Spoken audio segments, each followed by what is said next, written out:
Recording in progress.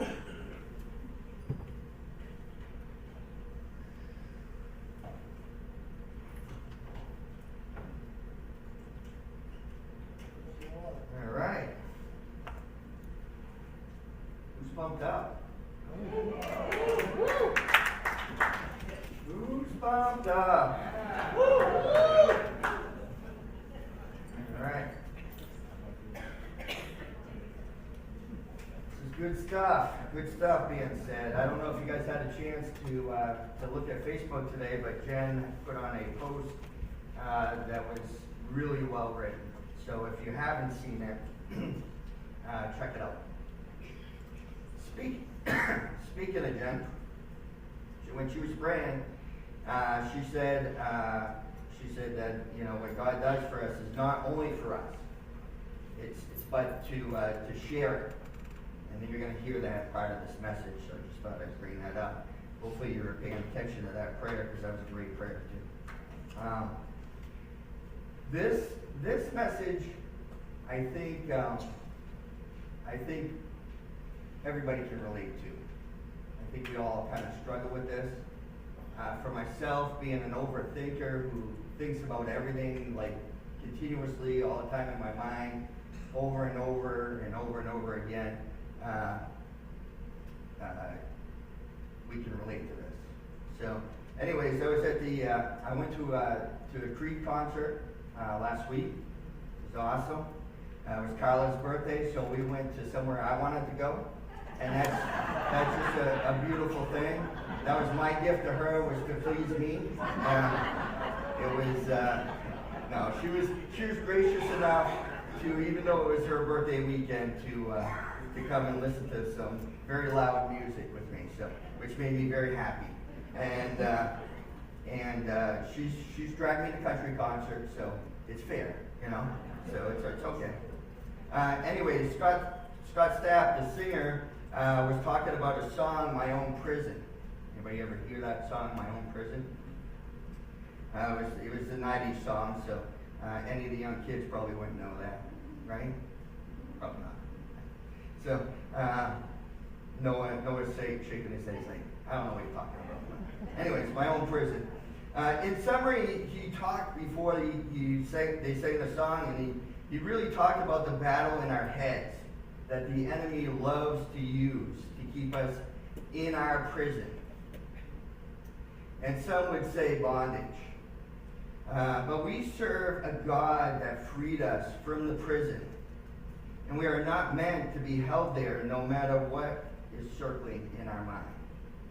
Right? And that's what he was talking about. And as soon as he started talking about that, I felt this quickening in my spirit right off the bat. And knew I was meant to bring a message on this. And if anyone knows the battle, even as a Christian, it is him. He knows. Scott knows. He's battled many different types of abuse as a child. He was abused as a child. He had addictions that started after taking painkillers, and it just kind of took off from there and got into some really bad stuff. And he even attempted suicide.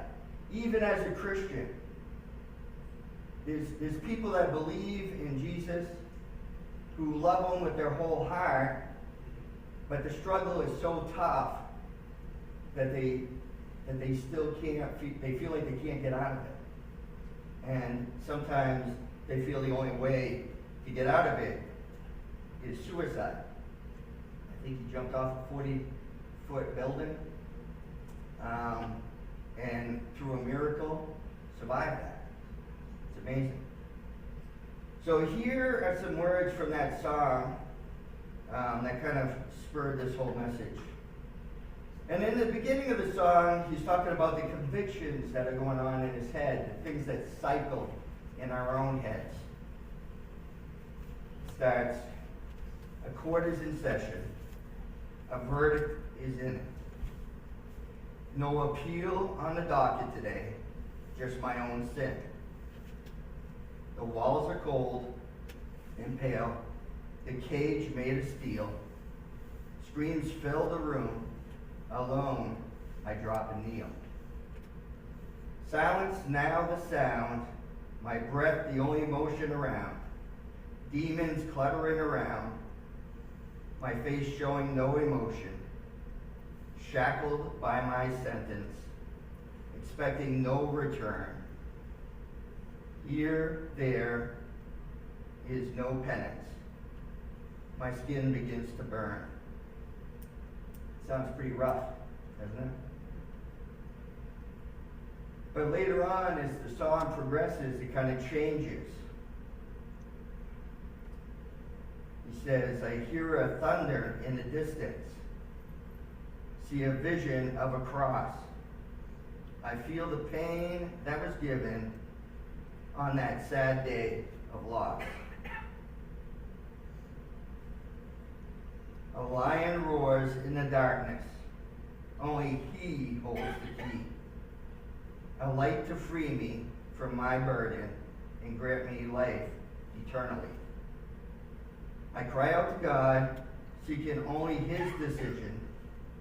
Gabriel stands and confirms I've created my own prison. And right there, he's recognizing and admitting he's listening to Satan fill his mind, suppressing his life, which is keeping him away from fulfilling God's purpose for him.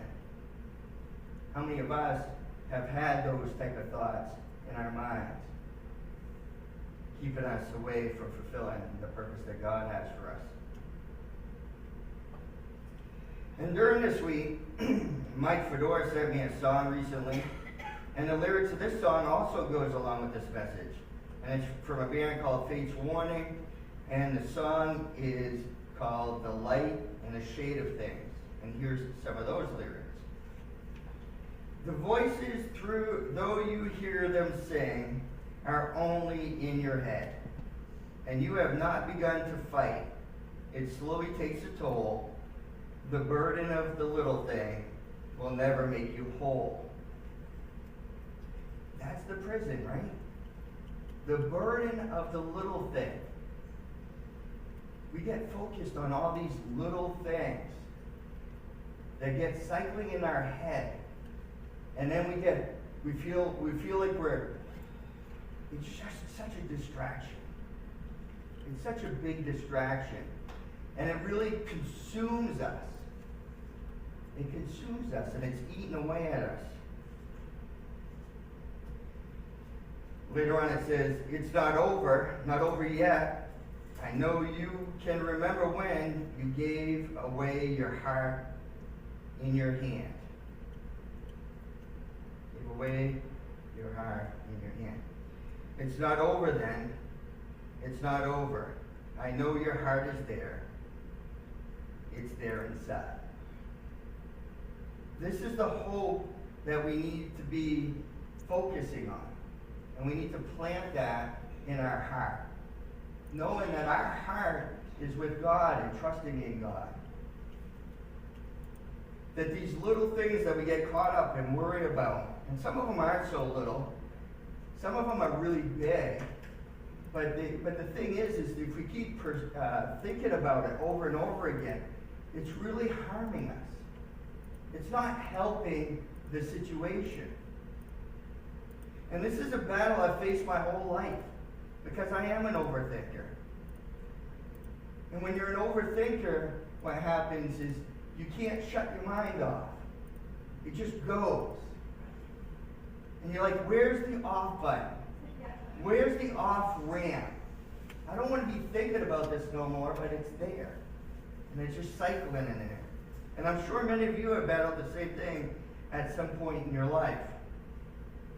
Thoughts circling around in our heads, reading into things that aren't really there. Lies believed as truths. The enemy is lying to us, and we're believing them as truths. Just this week, I received a text from someone I know who was in the waiting room at work. When I saw him that day when I was at work, I was running late and I was behind in things. So I said hi and then went back to work real quick. And this person knows my personality. And that I usually talk more and joke around. There isn't many times that I don't just say some little joke or sarcastic comment, and he knew that. But that day I didn't do that. And in the text he said, "Is there something wrong between us? You were not talkative this morning." And that's how easily our minds can get twisted, can't it? Even though I said hi, but I wasn't my usual self, automatically a thought went into his head, something that had happened between us, and I was mad at him.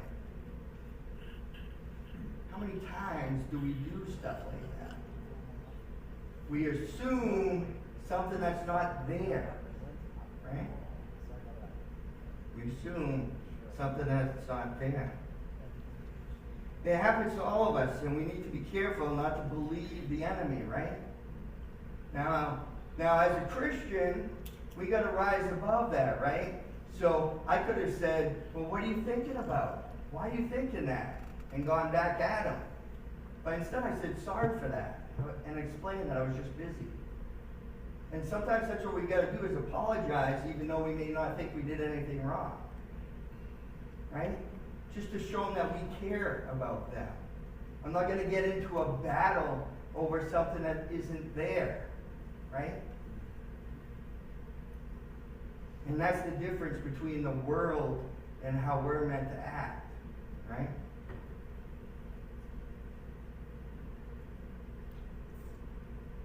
We have to be careful not to believe the enemy. An enemy that loves to tell and try to convince us that we're not worthy of God's love, that we're not worthy of His forgiveness, that we're not worthy of His grace due to our past sins and current sins, faults, thoughts, downfalls, and times we drop the ball hurting someone else by oftentimes our selfish actions. And we do these things. And the enemy loves to utilize those things. He's waiting to pounce on us. And he wants to keep us down. And he wants to keep us distracted. And then we end up saying to ourselves, what's the point of trying to get better? What's the point? I'm just going to keep failing anyway. So what's the point? I'm just no good. I'm run down. And that leads us into more of these thoughts and actions we so desperately want to see changed within us, keeping us from reaching our full potential in Christ to accomplish the purposes He has for us. And that's what the enemy wants. That's what the enemy wants. We need to remember what Proverbs 24:16 says. For a righteous man falls seven times, and then he rises again. He falls 7 times, and then he rises again. Right? But you know what happens to the wicked? But the wicked shall fall by calamity. Right? So wicked people fall by calamity. But we're meant to rise. Righteous people make mistakes. And we make bad choices, and we do stupid things. But you know what we do? We turn around, we self-reflect, and we try to get better. And we get back up and we say to the enemy, "You're full of crap. You're a liar. And I know who I'm with. I know who's got my back." Just like those people in Haiti, right? They know a person. Well, I know a person. And you know a person. We fail. And we fail often. That's the facts. Some fail less than others, but we all miss God's mark. His standards are tough, and our failures come easy. Too easy. But they come.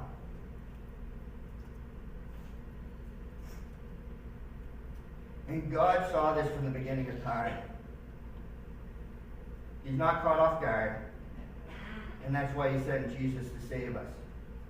Transform us through a process and fulfill His purposes in our lives. He wants us to pursue being transformed into what He wants us to be. Not what the enemy's telling us we are. What He wants us to be. But we need to be willing and choose daily to pursue this in the midst of a chaotic world. Choose this in the midst of a chaotic world.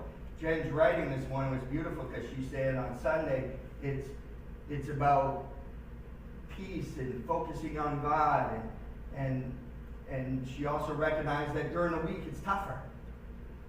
It's tougher during the week. And it is. The world's coming at us. We got a lot of things we got to do. This is a fast-paced world. Everybody wants everything done now, yesterday, right?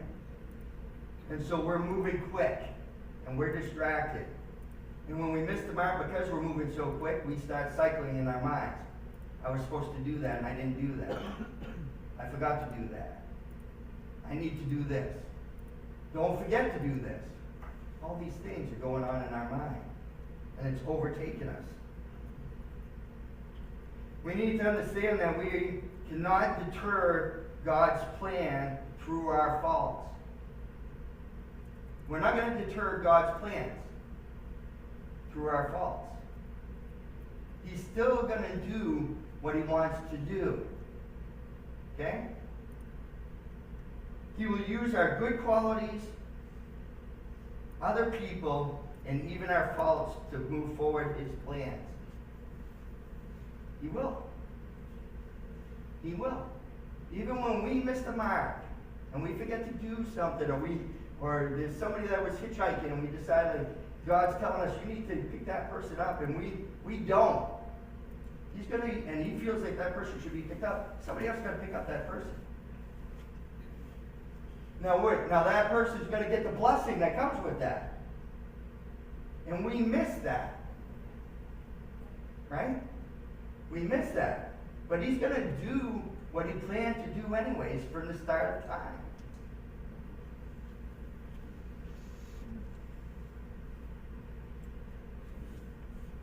He's going to move His plans forward, even if we are not willing at times to promote His kingdom. His kingdom will be promoted. And Mandy gave us a book, gave the leadership a book, and it reminded me to that fact that one of the largest, if not the largest, purposes we have as believers is to promote His kingdom. We're meant to promote His kingdom.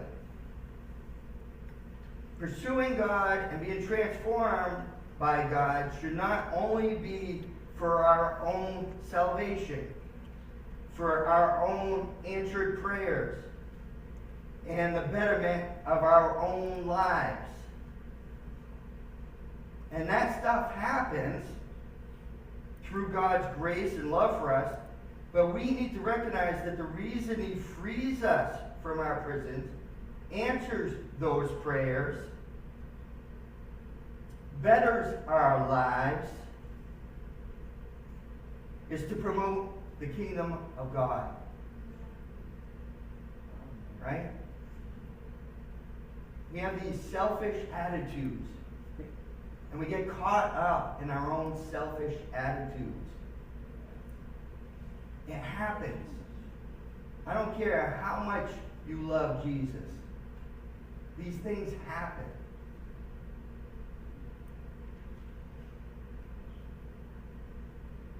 And knowing that His purpose is going to be fulfilled, knowing that He's still going to listen to us, even through our faults, that should take some of the pressure off of us.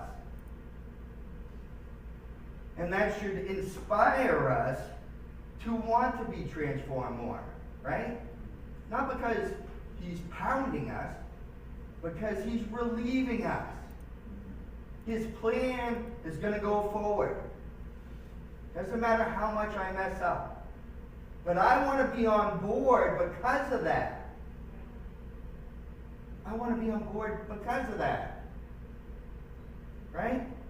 And the enemy wants us not to be on board with that.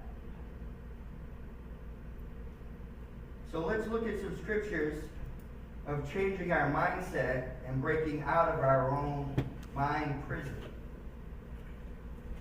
Micah 7:8. These might be good ones to mark down. Because when we're going through the things that we're going through and we start cycling in our minds, these are the scriptures we are meant to turn to and start to break that cycle.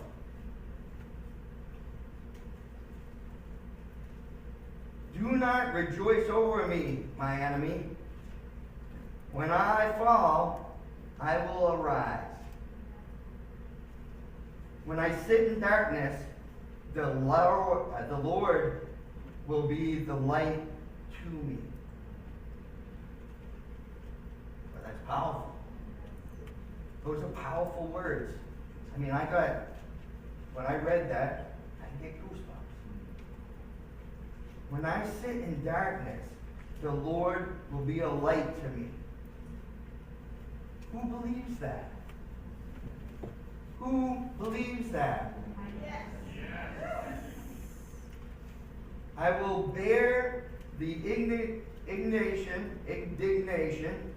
of the Lord, because I have sinned against him until he pleads my case.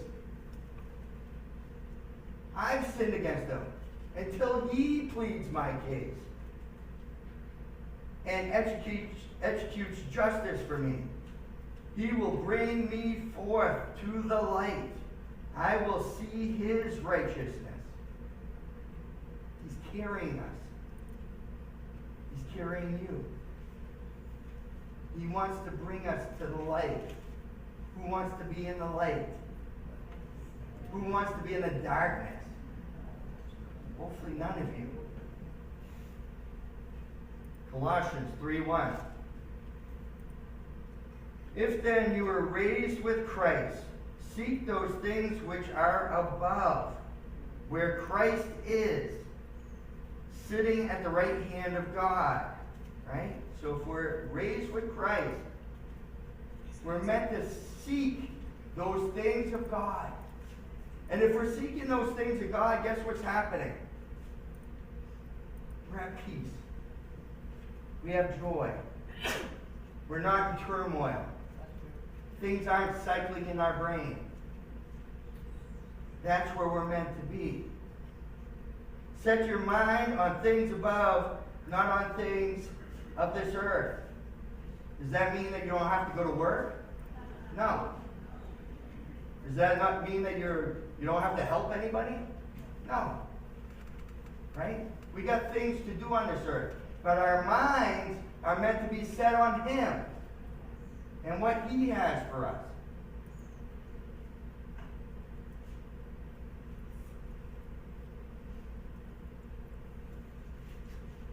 For you died, and your life is hidden with Christ in God.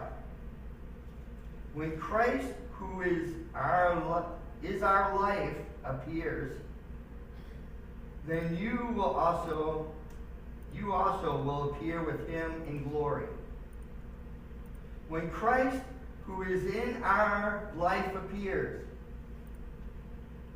when he appears to you, then you also will appear with him in glory. Who doesn't want that? Romans 12:1.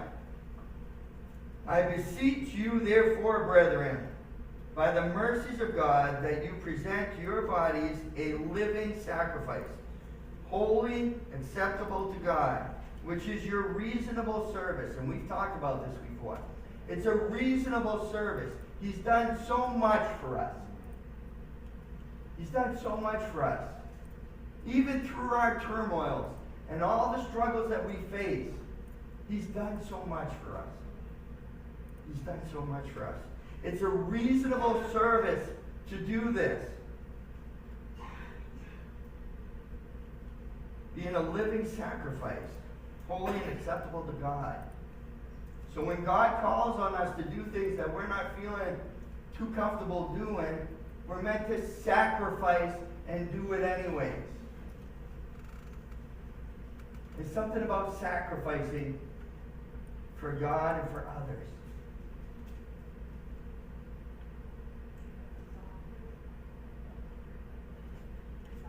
Yeah, my sacrifice. Yeah, Creed sings a song. My sacrifice, that's right. Yeah, see, she's a woman. Verse 2. And do not be conformed to this world, but be transformed by the renewing of your mind. We need some major renewing of our minds, don't we? I mean, we say this a lot, but at some point we got to do it. Yeah, right? I mean, this is great to say these things, but at some point we got to believe them, and we got to take action on them. Because if we don't, that gives the opportunity for the enemy to come in and pounce on us again. And I'm tired of the enemy pouncing on me. I don't know about you guys, but I'm exhausted. It wears me down. Renewing of your mind, that you may prove what is that good and acceptable and perfect will of God. That you may prove. If you're proving something, what are you doing? There's action going into proving it, right? It's not just saying it.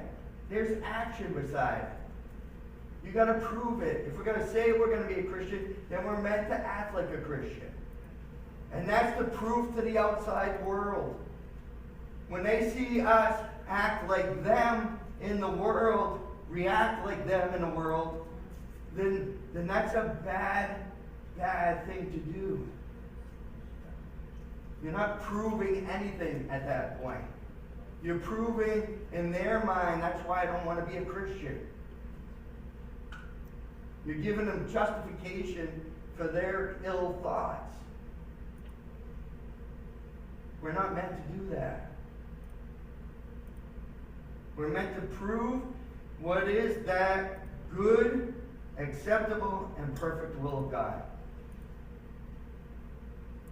Romans 8:5. For those who live according to the flesh set their minds on the things of the flesh. Right? This is so true. Right?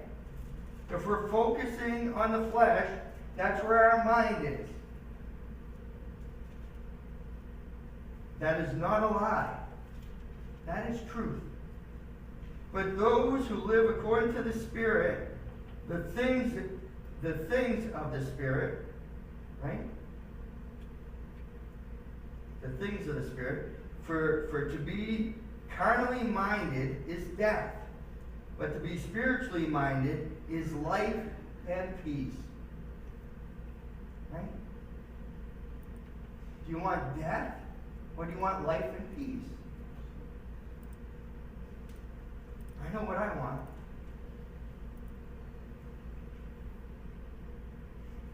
I got to contend for that. I got to fight for that. This is a battle. Don't be fooled. We're in a heavy battle.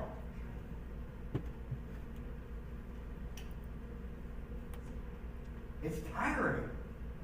And God is the only one that gives us the strength to get through it. Because if it was just on us, we'd give up. We would. That's why the world is exhausted.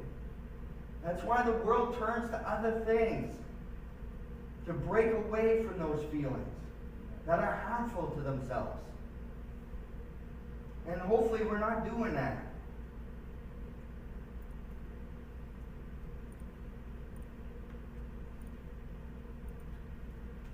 Verse 7.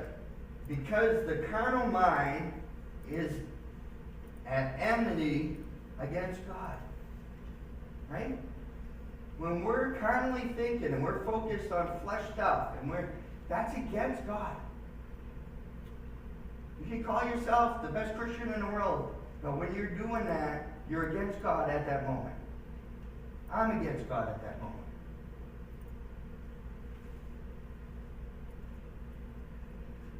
For it is not subject to the law of God, nor indeed can be. So then, those who are in flesh cannot please God.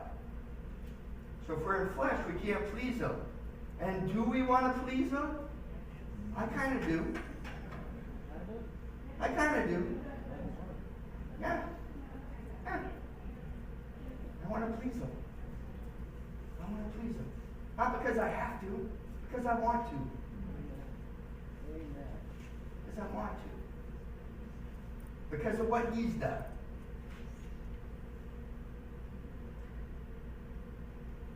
He's pulled me out of so many holes. He's pulling me out of so many holes. And then the physical realm too. I see where He's intervened and something that could have been bad didn't happen. We all drive cars. We all make stupid decisions. How close have we come at times? No comments, Caroline. How close have we come? Lots of times I could see things going a different way. But somehow, something happened and nothing bad happened. We were in Florida, I went through a major intersection, not realizing that our light turning this way was red, because the other ones were green here, and I was thinking mine was green, and so I went. And they were all freaking out, and I was freaking out too after I started going through it. But I made pretend I wasn't. But I'm going through this. True statement. I'm going through this intersection, right? Knowing I got this under control, right? And there's cars, and somehow I went through. And they're like, "Oh my God, like, what's going on? You're crazy!" Like another dummy from New Hampshire. Yeah, another dummy from New Hampshire. If I had New Hampshire plates, it would have made sense to them. But I had rented a car. I had Florida plates. But anyways, so God, He's done so much for us, and we need to recognize that, don't we?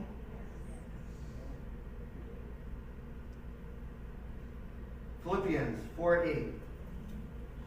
Finally, brethren, whatever things are true, whatever things are noble, whatever things are just, whatever things are pure, whatever things are lovely, whatever things are of good report, if there is any virtue, and if there is anything praiseworthy, meditate on these things. How many of us are taking time to meditate on the good things that God has done for us? Other than Sunday, thank you. Yeah, good. Good. And Laura raised her hand. And I'll tell you right now that Laura is a living example. A living example of that. Because she's focusing on this stuff, the stuff she's dealing with in her life is off to the side. It's not the priority.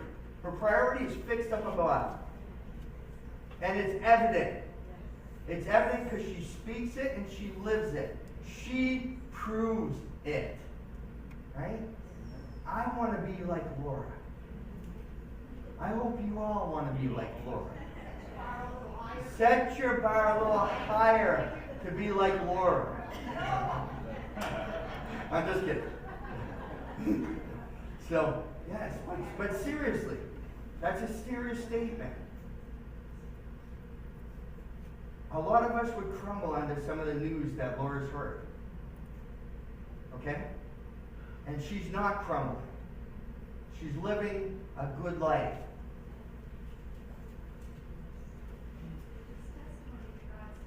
Which is testimony to God's faithfulness. Yeah, He's been with her the whole time. And she recognizes that. And that's the battles that we face during those times. Verse 9.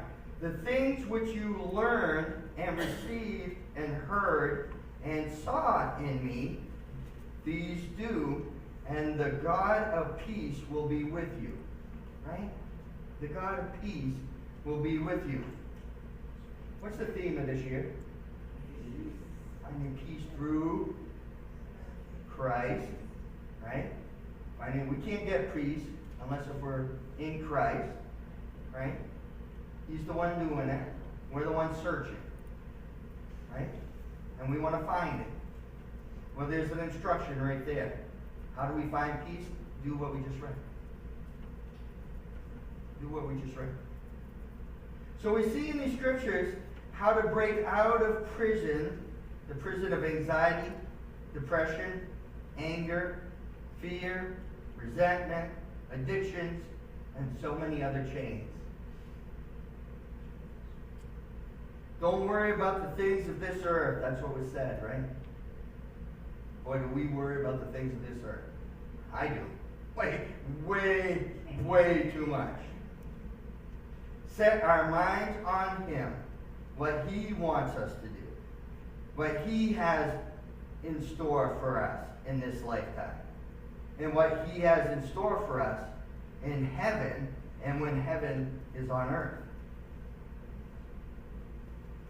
Those things can only bring joy and peace, which is what our theme is this year.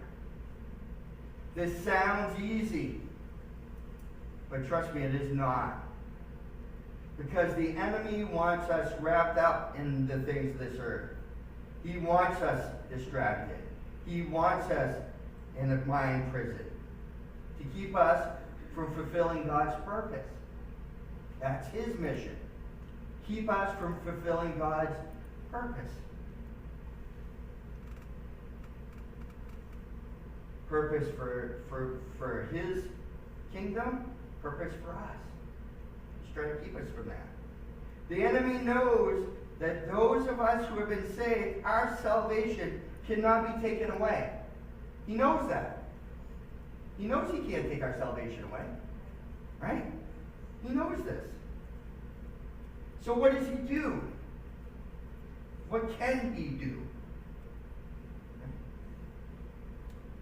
He knows our salvation can't be taken away. But he wants us to doubt that.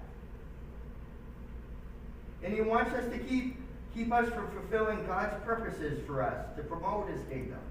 Right? So he can't take away our salvation.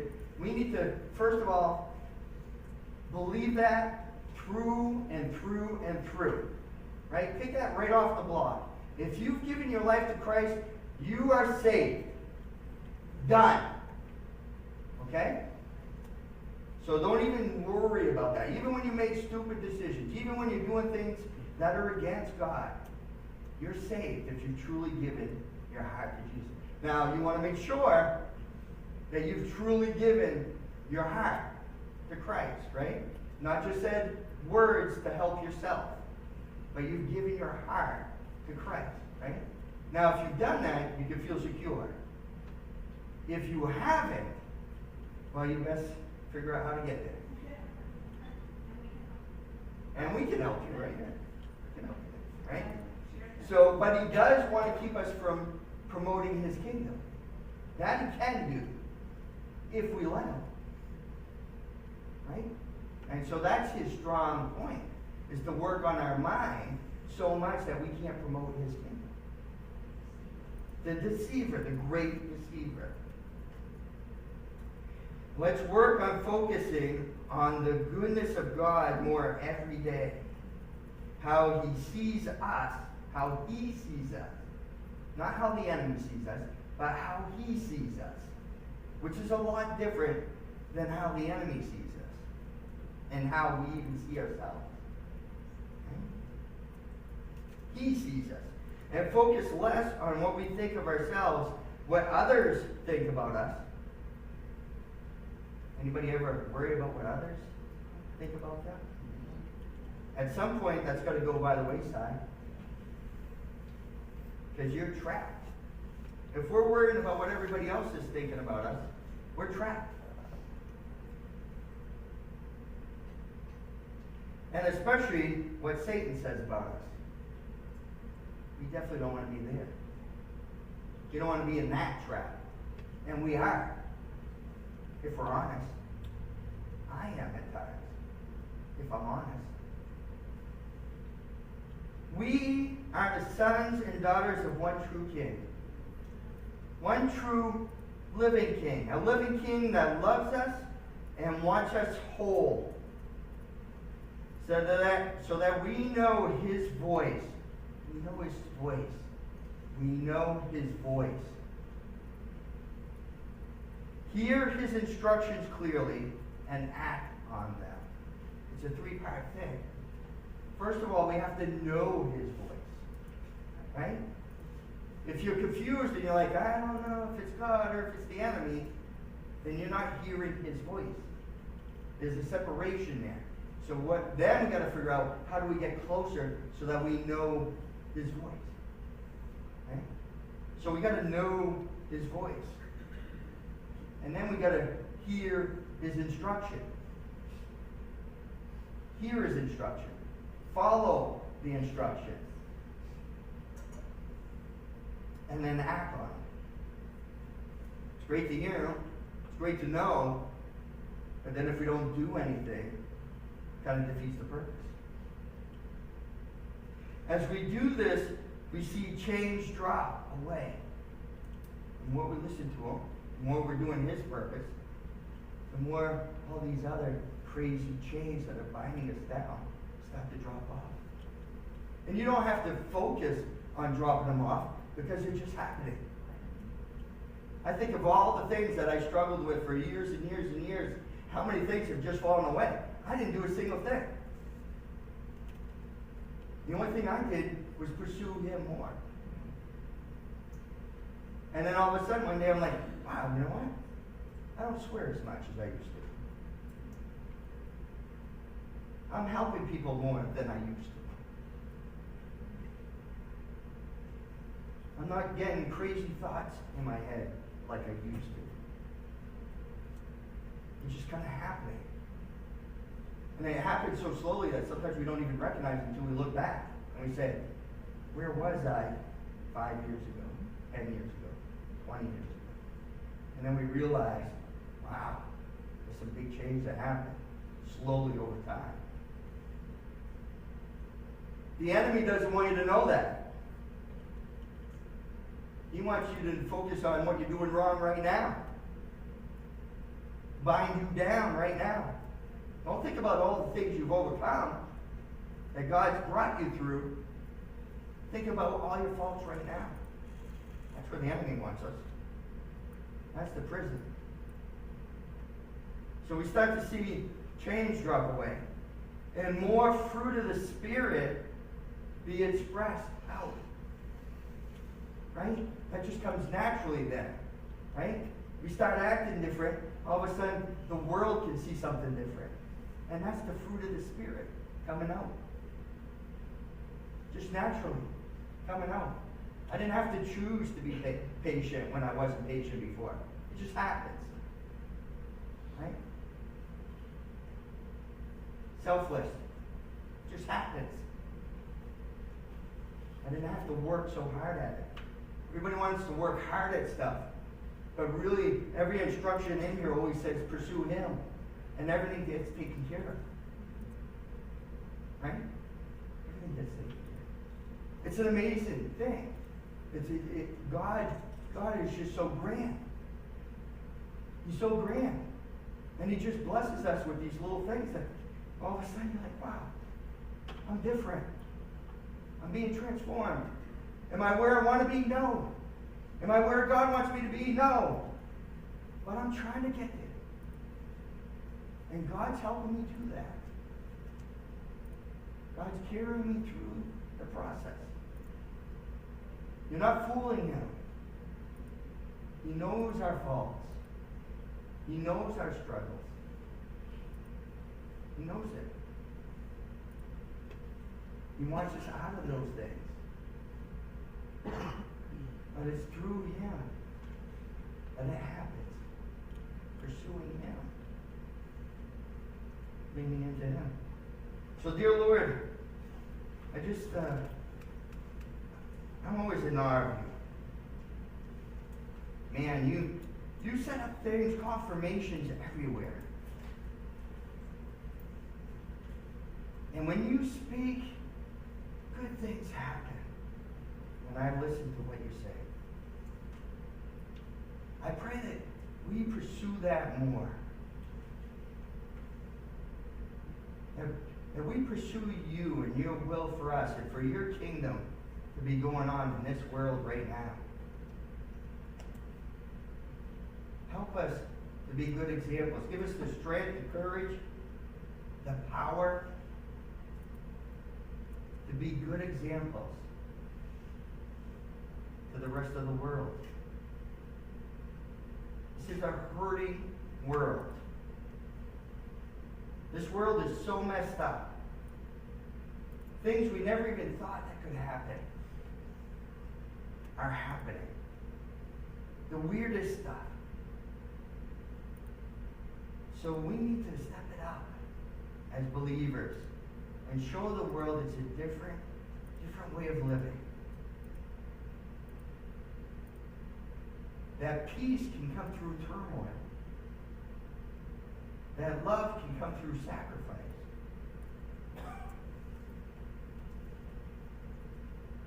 Keep showing us and keep building us up. Not for our own selfish needs and wants, but so that we can be closer to you, Lord. Fulfill your purpose that you have for us. Help us not to miss one blessing that we are meant to have. In your name.